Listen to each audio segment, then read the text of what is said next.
Abantu abaningi bayangazi ukuthi bengiphila nobaba every day.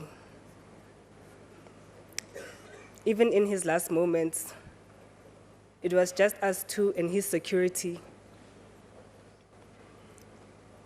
And that will forever emotionally scar me. But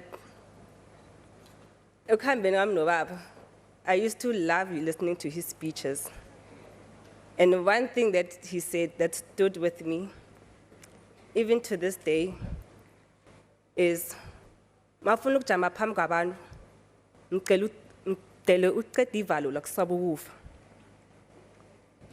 goes without saying that our father received the throne from his great predecessors, yet the kingdom he inherited was diminished, wrongfully reduced to a kingdom of AmaNdebele wakwaManala. With a character both gentle and resolute, his decisive leadership drove him to stand for the truth about our history, tradition, and culture as is Chaba AmaNdebele. He carried this mission with grace, but the weight of it was immense.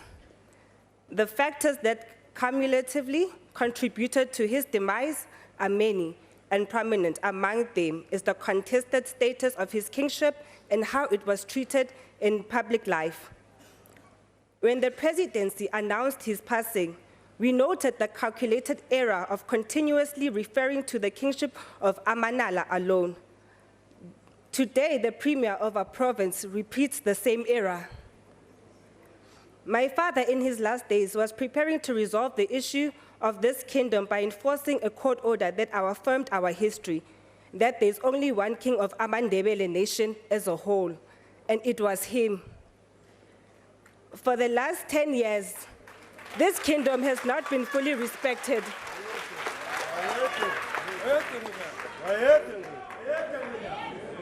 My father was determined in his last days to resolve this issue of the kingdom, of the kingship.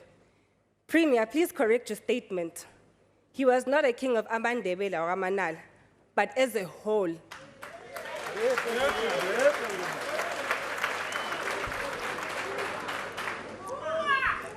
The continued stirring of confusion, unhealthy competition, and conflict within AmaNdebele nation has caused him deep harm.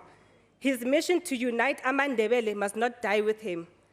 Asiberekeni sonke ukuyakha isitshaba samaNdebele nokuyakha kwaNdebele ubaba bayahlezi asho ukuthi singagijimi sekuseni masakhi senten khona la.